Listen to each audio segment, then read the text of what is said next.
See you again. My name is Nanya Makolis, and on this edition of Daily Connect, we're having a conversation with high life and the persona of one of Ghana's greatest assets in the world of music. If you've heard the sound before, Odoyewe, bim, belim, bim, belim, bim. Yes, and the man behind that music. We're having a conversation with him. After this break, we'll delve into the issues. Please stay.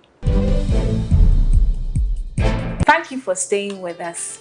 We're going straight to our conversation, and my guest is Bessa Simons. Uncle, I hope I got your name right. You got it right. Yeah. It's good to have you. Thank you, my pleasure. I trust that you're doing well. I'm doing very well. We thank God. Excellent. Uncle, I'd love you to take us through your early lives, where you started, where you had your education, and then we can proceed. Okay, thank you very much. My name is Bessa Simons, and I am a musician. My profession is musician. And then I started my life from Cape Coast, the central region. And I was born into this family where there was music everywhere. My dad was a music teacher, church organist, choir master, and he worked with the Arts Council. He was the chairman for Arts Council in the Central Region and somewhere along the Central and the Western Region. And so we grew up in the church. Yeah. So when I started seeing there was a lot of keyboards in the house, people would come and learn how to play the piano, learn how to read music and things like that. And then we go to choir practice, we sing, we do all kinds of things, but everything related to music. So I went to Methodist Primary B, then I went to Methodist Middle School, and then from there I went to Agri Memorial, so Amosa. And all along I was playing music, because I remember as a very little boy, when people come to learn their piano and things, when they leave, I can go and sit behind the piano and then tinkle around, playing the melodies they came to learn and things like that. Until one day, my dad, being who he is, he sat me down behind the piano. He said, "You see these 2 black keys and 3 black keys, that's the design of the keyboard. The rest is white, black and white keys. And you cannot play the keyboard without the black and the white keys." I remember we used to repeat this over and over. So he just said to me, in front of every 2 black keys, there's a C. Okay. In front of every 3 black keys, there is F. And then the notes we use for music is 7. So A, B, C, D, E, F, G. Then start again. So A, B, C, D, E, F, G, A, B, C, D. So when you see keyboards, it's like that. And all the black keys takes their names from the white keys. It sounds like we're doing a music lesson here. But that's okay. Yeah. So this is how it started. And, through that, I could figure out, so many things. It just keeps coming to you, understanding music. And the keyboard is the mother instrument. So everything you do, you just visualize the keyboard wherever you are, and you know which notes you are dealing with, which scale, which melody, and it builds on that till you become a professor or whatever in music.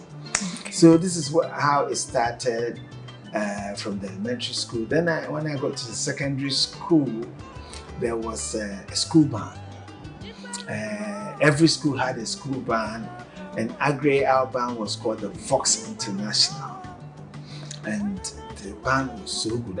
We were students, but everybody was doing music then, so we knew what we were doing. And wherever we played, people thought we played like professionals, And so for me, when I was at Agri, somewhere along the line, I think 3rd year or so, I knew I was going to do music. whichever form of music I didn't know, but I know this is my profession. So I started working towards that. And so when I left Agri, I started playing with bands. Even when I was at the secondary school, when we go on vacation and a band is playing, I can go there and then play with the band. So a lot of musicians from Accra knew me, but I was very little for anybody to take me away from my parents. So this is how it happened. When I finished, I played with some bands. Then I went back to National Academy of Music, now University of Winneba. Yeah, so I went there, and that is where I did my diploma in music education. Okay. And when I finished with that, I started working with a lot of musicians. But when I was at the secondary school, because I could read and write music, there was a band in Cape Coast called Pelicans.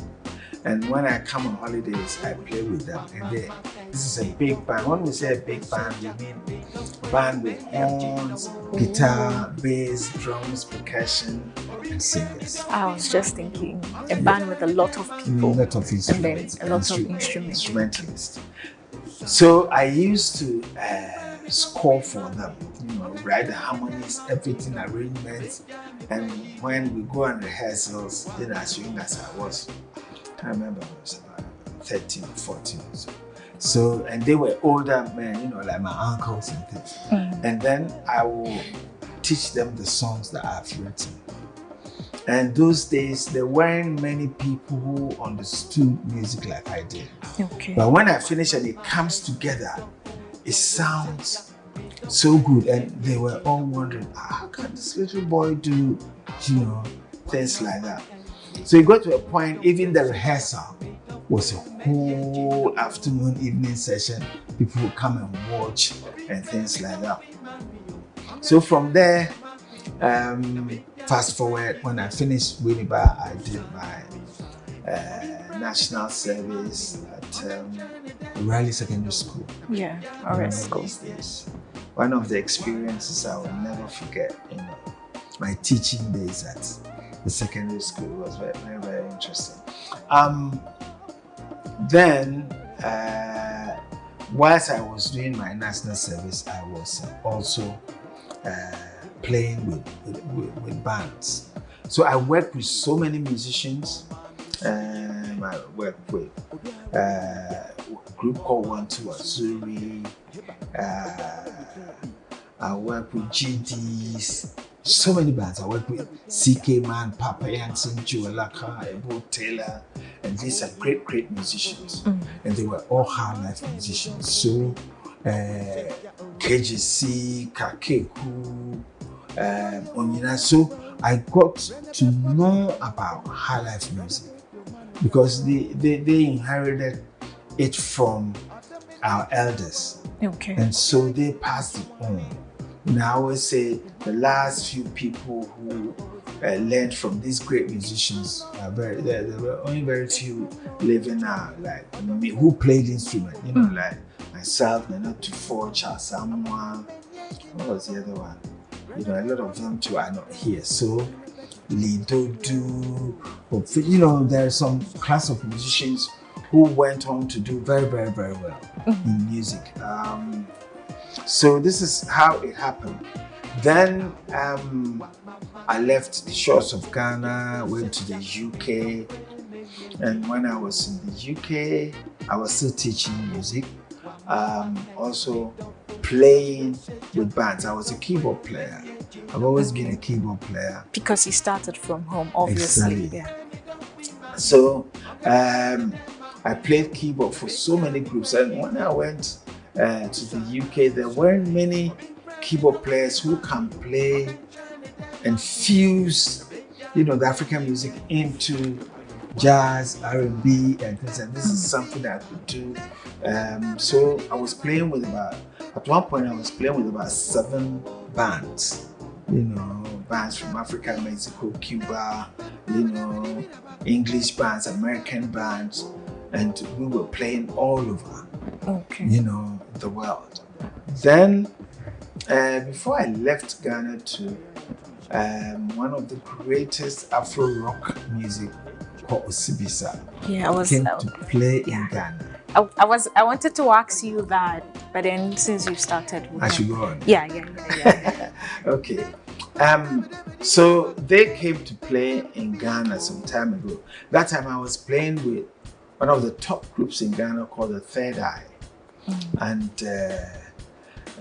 I'm sure our manager then, Francis Asiedu, if he's watching, he got the top musicians together, like myself, Afro Moses, Akwesi, Osei on bass, Tony Mensah.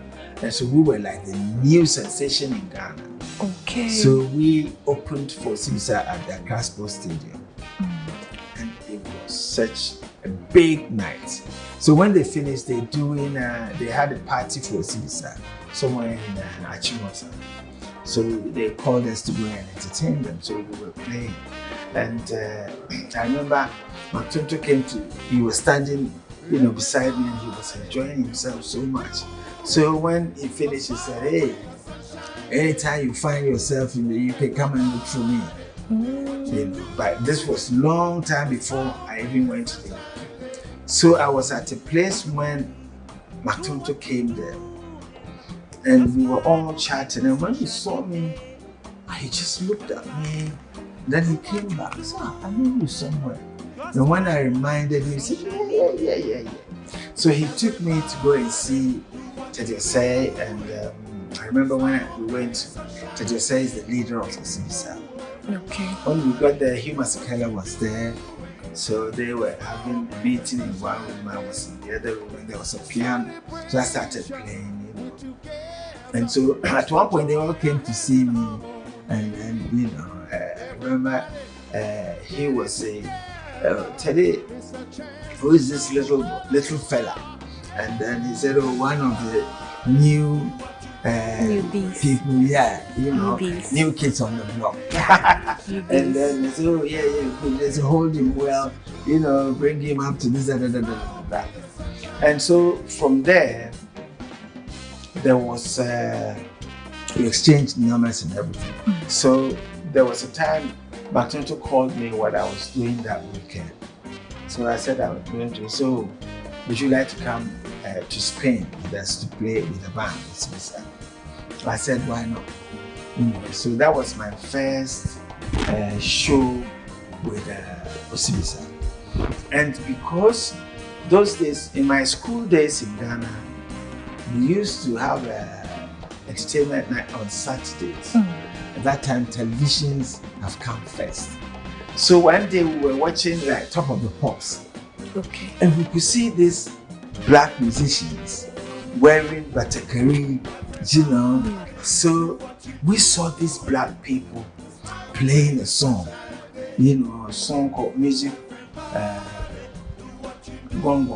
for bongo. And the way they were behaving, and they were wearing like the Northern boots, dressed like African, they were playing, the white people were dancing. So after that, we did a research. Who are these people? Everybody was asking. They said Osibisa.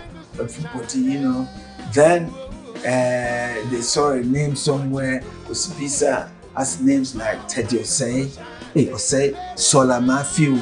That's a Ghanaian. By the way, we just lost Solamafiu. He is the original drummer for Osibisa. He just passed away. So may his soul rest in peace. Amen. And they had a bass player called Spartacus, Robert Bailey on keyboards, and Matonto on trumpet. We used to know all the names. Lofty, Amao on baritone. So what happened was we kind of got into this group. So at school, with the school bands, we learned all the Osibisa songs. So when I got there, the person who had played the keyboard before for Osibisa was Kiki Jan. And Kiki Jan is a Ghanaian who played with Osibisa. And those days, every keyboard player from Ghana knows almost all the Osibisa songs. And that is why I play with them straight away. in Spain. And so when we came back from Spain, they gave me a whole lot of cakes. What is this? Osibisa is a group that came out in the 70s. Yeah. And this is a group that fused high life with R&B, rock, jazz, and you name it. So it's a mixture of everything. Everything. It's a fusion band. And this is the time when they had the Beatles, the Rolling Stones, Temptations, you name it. All these top people were there. And so they were rubbing shoulders with them. And they had a solid management, Chris Blackwell and his team. And so they had very, very good, solid background. And so they played everywhere. They made so many beautiful records. They composed great. One of their songs, "We Are Going," they "Welcome Home," Sunshine Music, and this music is known worldwide. Yeah, they are great tunes. Yeah. Great tunes. And I think I was just privileged to have the chance to play with them, work with them. In fact, we toured all over the world. And there you get to see how professional music works. Proper.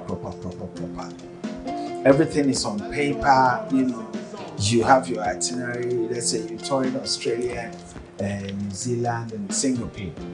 Everything is outlined. So you get to the airport, you go to your hotel, time bus picks you to where you're going to do the show, and you don't miss your timing. Sure. You do your sound check, you go get ready, come and do the show, you finish. If there is any press thing you do, you are gone because you are catching the next flight to. And it becomes a routine, so your whole life is like that. So me living in Europe, it got to a point I was traveling so much. My suitcase is there with my things in there. So all I need is I come home 1 week, next week, following week I'm traveling for maybe a month. Then you are on the road. We call it on the road. So you just play, you go and come, and you see how you make people happy. And music is so powerful. And sometimes the hotels you sleep, in the wildest dream you never thought you'd even. And the people you meet, you meet great musicians. I remember there was there was a show where all the musicians in all over the world played one of Joe Coker's songs. What was one? A Little Help from My Friend, I think. And it's all happened at the same time. And so we were playing in London somewhere, and Mick Jagger was just standing by me. Everybody, a little help from my friend, and so when we finished, and then there was one tennis player who is a musician from Australia. He was also, and then when we finished, we all got talking, and I'm just saying to myself, hey, could you? These people, wow, Mick Jagger, wow, But you see, after all that, you realize that we as Ghanaians and the kind of music we play, it helps us to play all kinds of music. Okay. And we can fuse even our high life music with any music, and it will just flow. I'm sure the experience with your Osibisa band re-informed and defined you in the process where you were able to get connections with all other musicians worldwide, and then how to, appreciate the Ghanaian music related to the world music and how to fuse it in. You've touched on a little bit on your journey in your music life. So I just want to find out, since we're talking about music, what is music in Ghana in simpler terms for you, before we touch on High Life itself? Okay, so we have when it comes to music in every country, we have the music itself, which is the song and the things, and then we have the business side, Okay. which a lot of things have to go in. A lot of structures have to be in place for it to work. In Ghana, one of this is we have lots of plenty music, plenty good music, plenty talented musicians. But the structures that will make the business work is not in place. So in simple terms, this is what it is in Ghana. Let's talk about high life.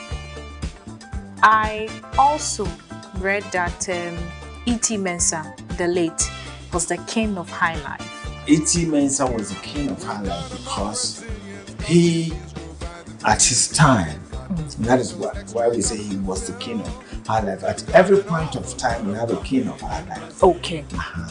So E.T. Mensah's time, E.T. Mensah came out with this high life music that the whole West Africa, the whole world understood and, shaped out the music coming from West Africa. Okay. Because, you listen to the songs he wrote, some in English, some in his Ghana, some in Chi and all that. All kinds of things. And he traveled along the coastline. So you see all the countries from here all the way to Nigeria, Liberia, Sierra Leone. They went to play music there. And Kwame Nkrumah also took bands. Okay. Because Kwame Nkrumah was a Pan-Africanist who wanted every country to make sure that, hey, their heritage is preserved and is also shown to the world that, hey, if you have your rock and roll, we also have our high life. And so E.T. Mensah influenced a whole lot of musicians, from different countries.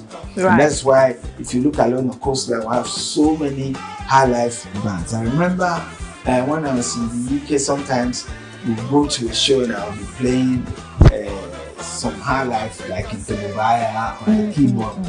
And all the Zions and Nigerians will come. Say, hey, I remember this song. My father used to play this song, this and that, which means they all knew about high life. Sure. So this is what it is. What is high life today in Ghana? What is high life? High life today in Ghana. So when you compare high life then and today, what has been the things that we've been able to keep then and we're using now, and the values we have lost in high life? Okay.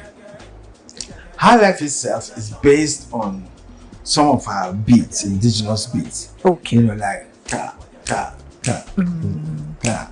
Every Ghanaian can do this. There's a palm wine music too. You see how you are doing it easily? Yeah. You are lucky. Give this small timing to somebody who is not a Ghanaian. You will see. Oh. They will struggle. And then another one is okay. Now this is all over the world. Ka. The white one will ka. They will okay. So it's in every rhythm. So this is the kind of high life that we started with, and it's still happening. But high life itself has gone through so many different shapes, different vibes, different instrumentation. I remember when it used to be maybe guitars and bass and bongos, and then they joined the drums. And then later on, keyboard came in. I was like the second phase of people who started playing keyboards in high life. We used to have N.S. Honey. This guy, he did so many beautiful things with organ in high life music. Okay.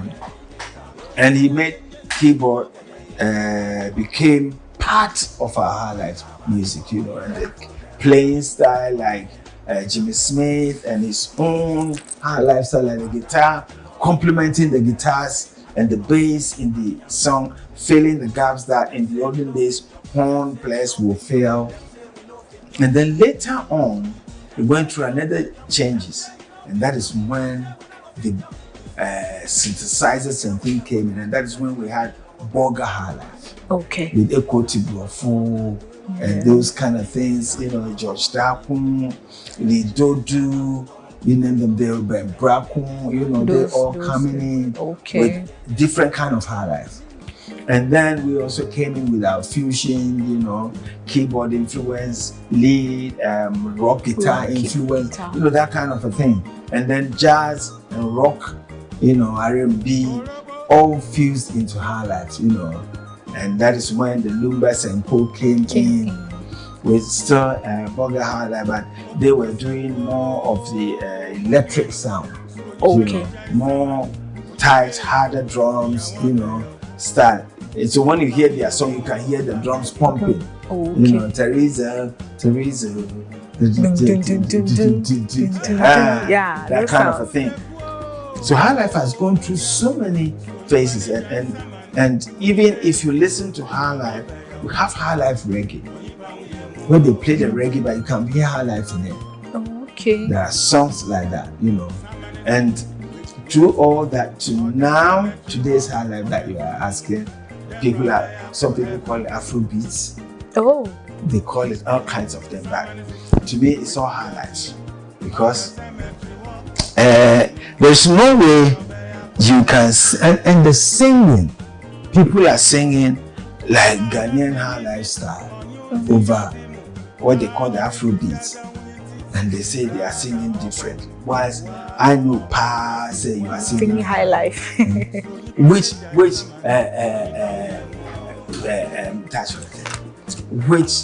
white man was saying it, and was saying I'm a Ghanaian thing again.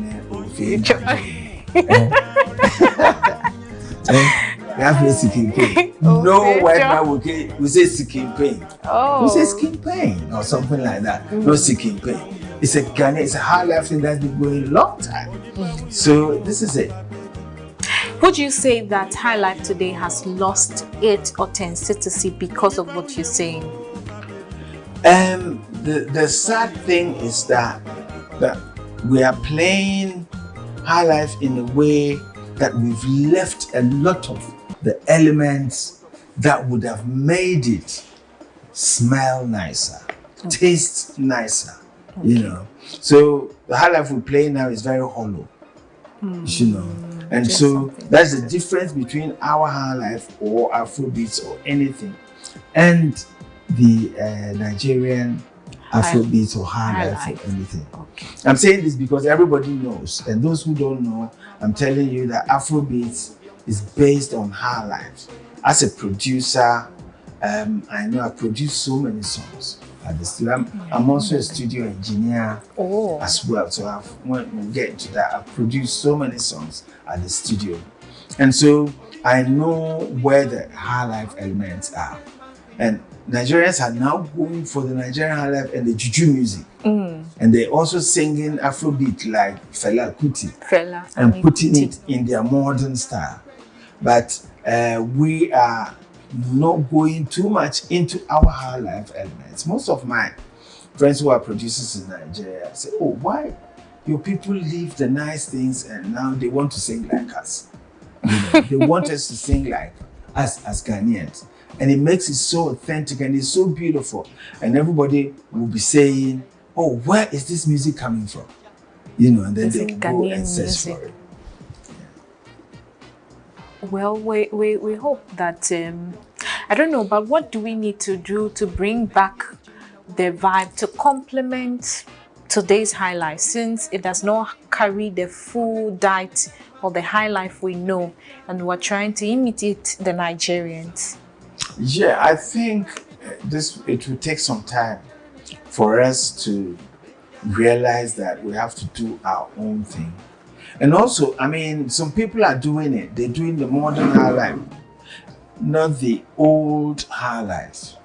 You know, but they've modernized it and they are doing it. But the thing is, the business in music now has changed. It's all now digital. And also, if you look at the scene, the few that are making it in music in Ghana have a solid management behind them. So we need more people to manage our artists. We need a lot of management teams. And I've seen some are coming from other countries to manage some of our artists. It's a good start. But we should also, especially the corporate bodies, should look at getting into music management, because these days that's where the money is. If you go in there and you do it well, you get the experts in there, good publishing side to it, within 2-3 years. Because now every music that you download onto your phone is money. Yeah. And if you can, and it's connected now to all over the world. And so if you get an artist and you manage to sell your product to the highest esteem, you'll be making money every day, and you make thousands of dollars a day. So I think we should, look into that, especially the corporate bodies, the private businessmen should look into it.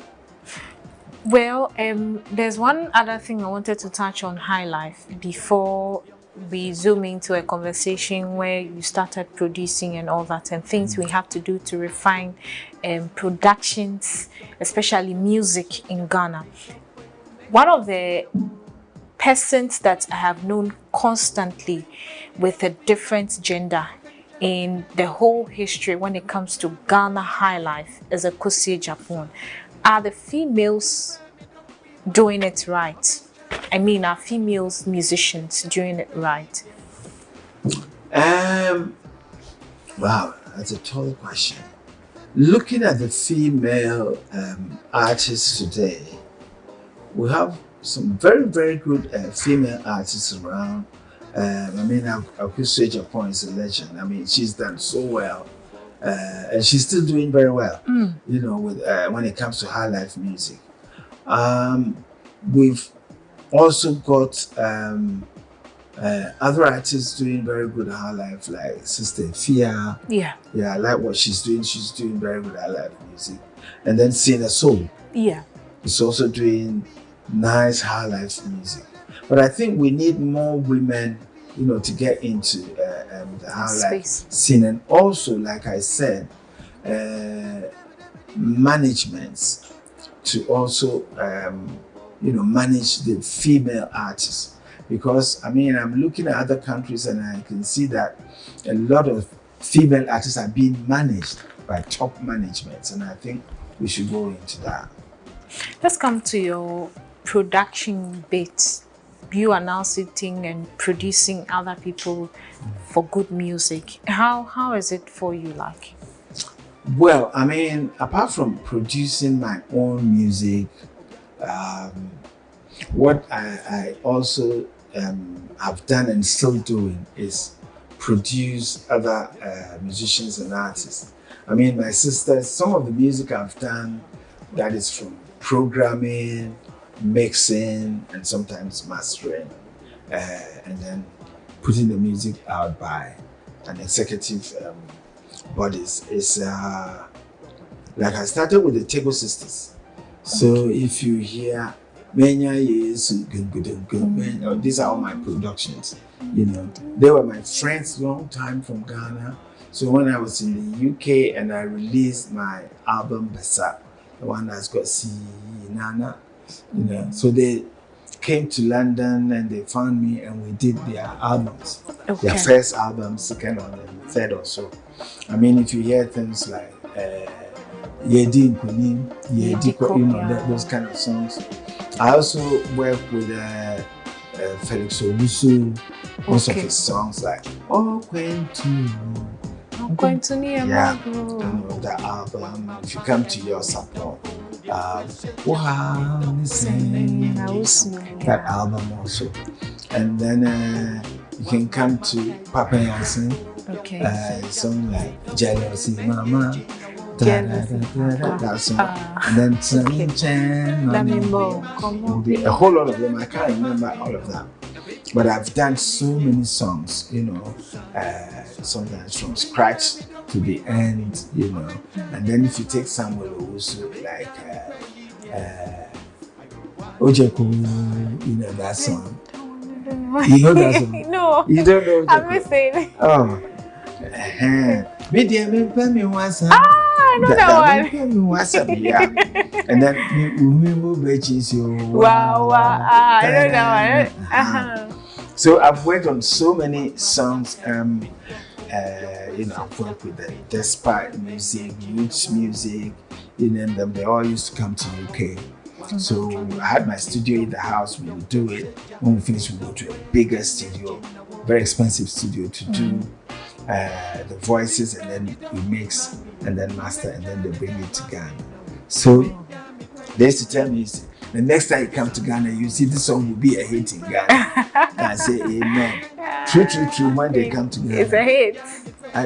Talking about Ojeku, when we finished that song, I was going on a tour to Australia. So I think the last song we just finished, and I had to pick my bags and go to the airport. And so later on, I came to Ghana and I visited a friend at Mampubi one hot afternoon, and they played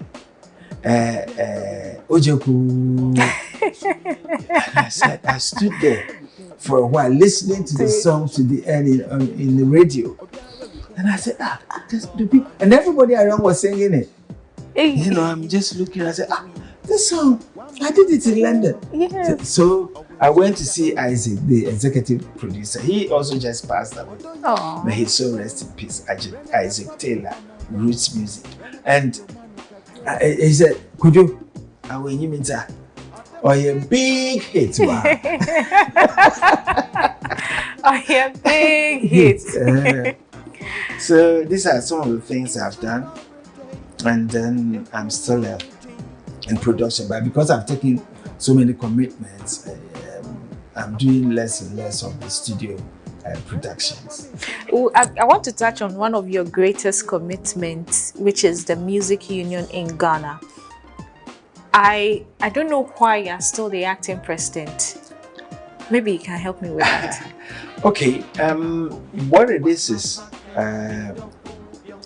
I'm still the acting president because we thought we were going to have our elections about 2 or 3 years ago.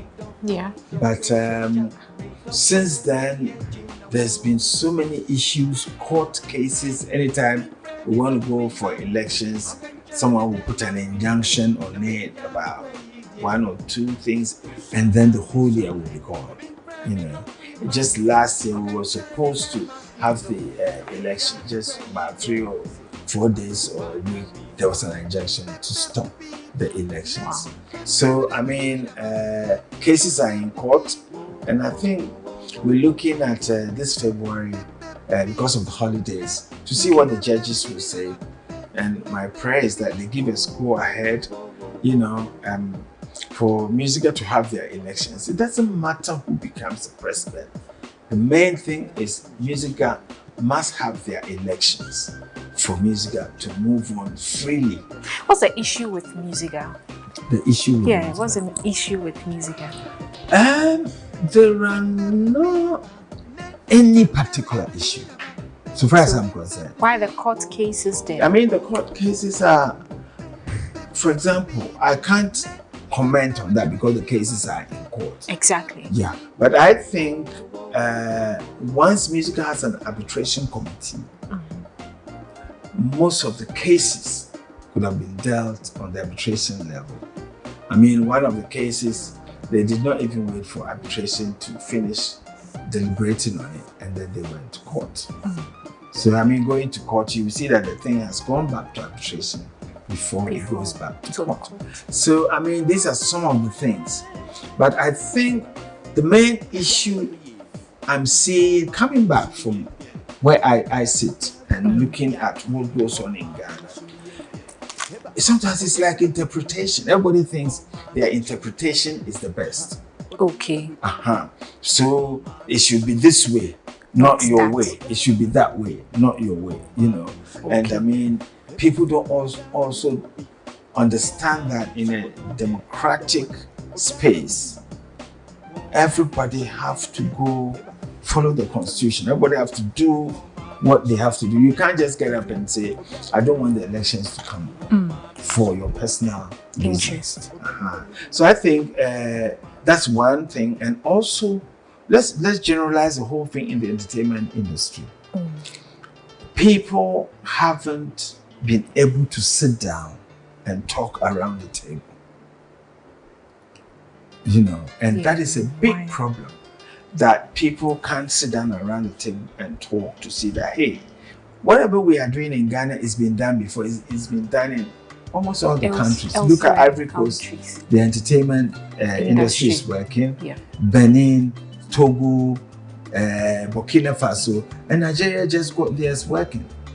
So I think it's about time we all sit around the round table, and being as everything is written down, you say yours, you say yours, and let the experts tell you this is not working, this is not done anymore, this hasn't helped, you know, that kind of thing. So by the time we finish, we know exactly what we need as Ghanaians to get our industry going, because any day, any time, any year we waste is going to affect the next generation. So it's about and when it comes to the music industry, there are so many models that have worked, and you just have to take one, fine-tune it to suit your environment, and then make it work.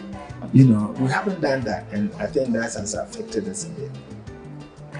How do you take people coming at you, most especially because you are the acting president?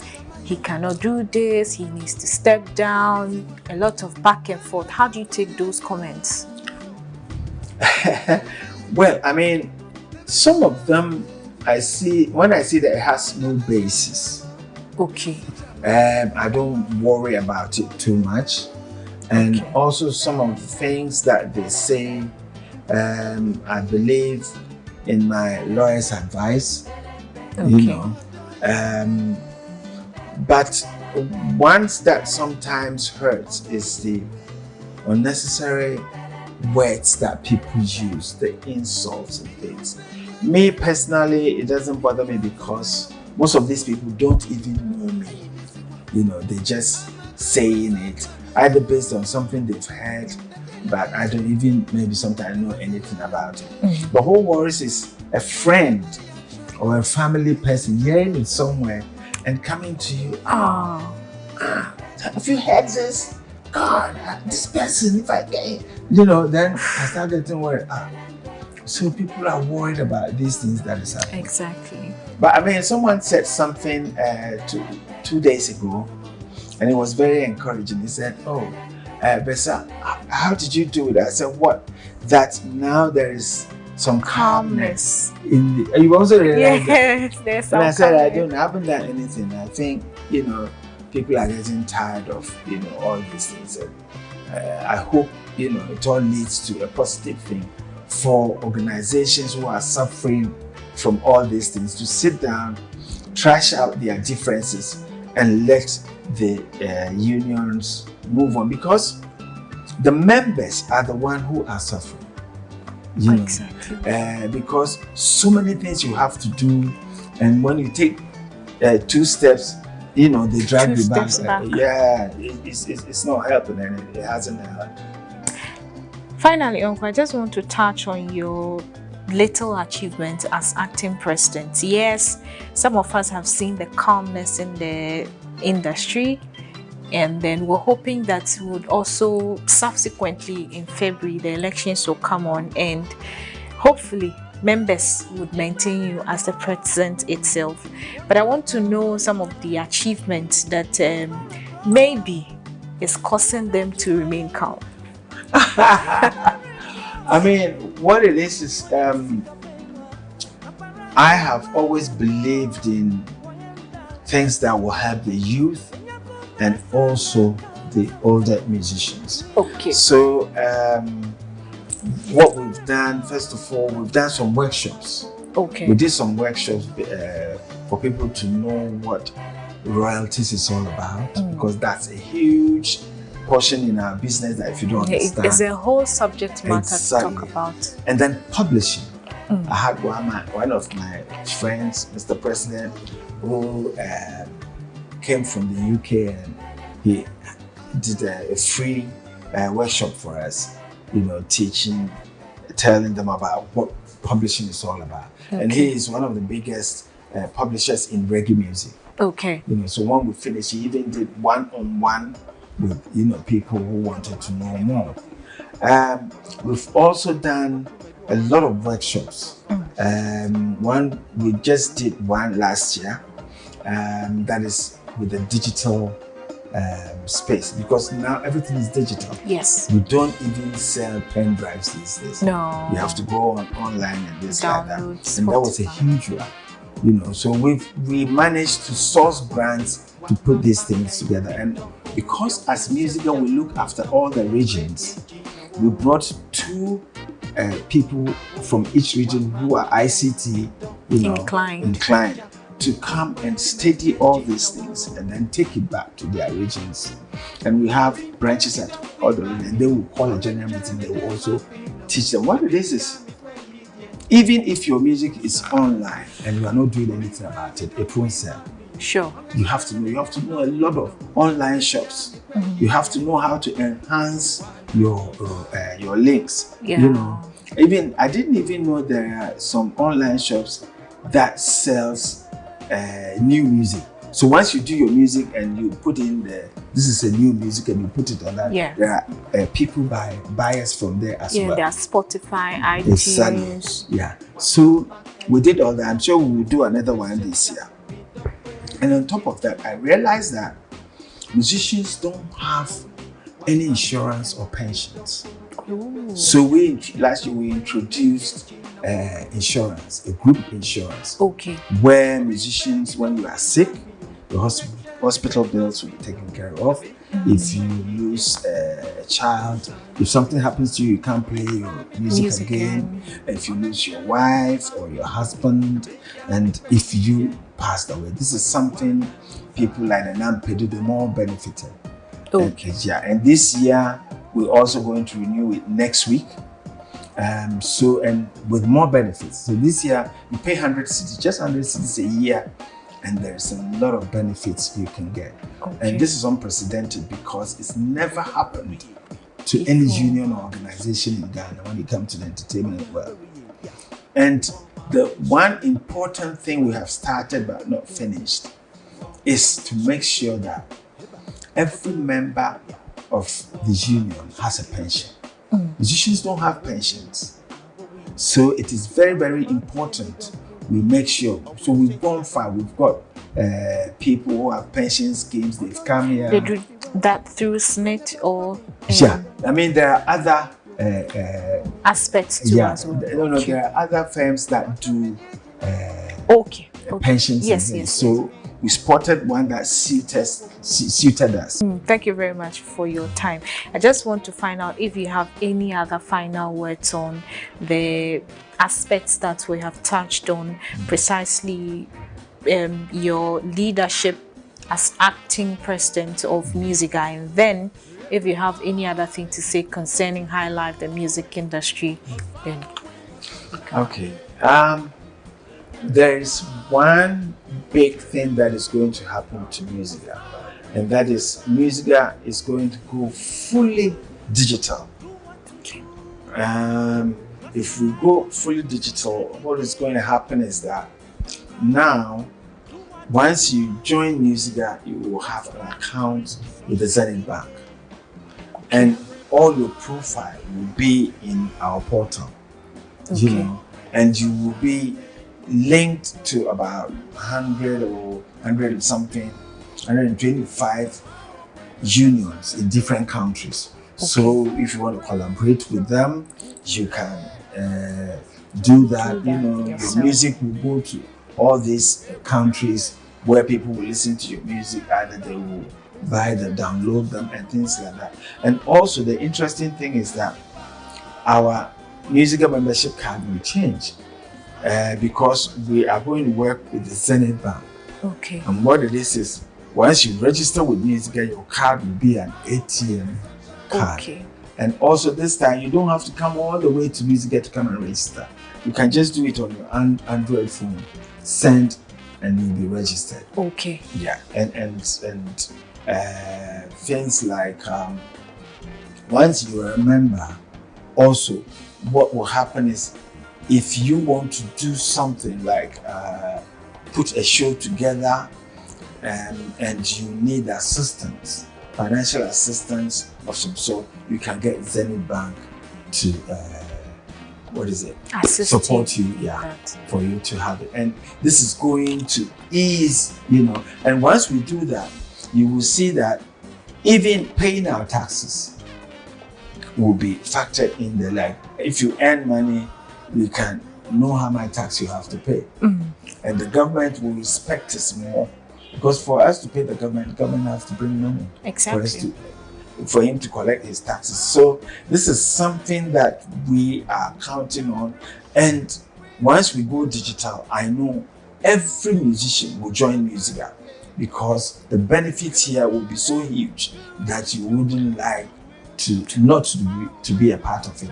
And also I will encourage other synergies, other institutions like copyright and the CMOs to all go fully digital, so that we can link together and work together. Also, the government should go fully digital, so that he can see how much we as the entertainment world is contributing to the GDP of this country, because we contribute a lot and it's not factored, and we have to let it know, so that if government is investing into our sector, then they know that, hey, if we put in this, we will get that. And the more they put in, the more they get.